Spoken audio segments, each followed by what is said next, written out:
Alicia Lee Willis' exit from General Hospital in 2006 came as a shock. People were saying, "Why are you leaving the show? They are offering you another 4 years. You are a working actor. What are you doing?"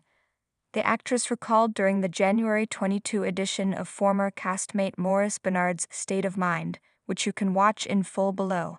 "And I was like, I can't stay. I am so unhappy. The reason? At least in part the Emmy winner who played her big brother Sonny. Unaware that he was living with bipolar disorder, I didn't know what you were going through," Willis said. "All I knew was that you and I were always close. I always had a way of taking things really personally, so if someone was in a bad mood around me, I felt like it was my fault, like I had done something. So for a long time, when I came to work, I didn't know what Morris I was going to get. I would come to work, and one day you would be the most charming, lovely person, and then another day I was a little scared of you," she continued. "I was like, does he hate me? Did I do something? I sent you an email where we talked about it a little bit. I didn't understand it. I was just a kid, just a stupid, naive kid who was still finding her way." Things can only get better. Benard acknowledged that Willis' run on the soap coincided with some trying times. "I was going through some dark stuff, and I took it out on Tamara Braun ex Carly," he said.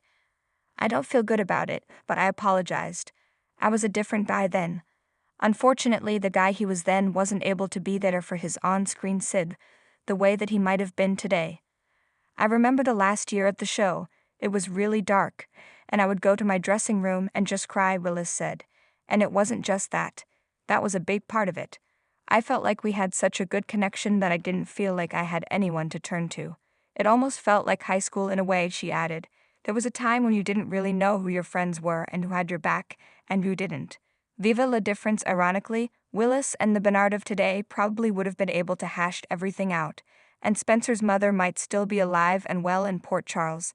"If we had had this kind of dialogue back then," she said, "think about how much easier it would have been for all of us to just talk to each other."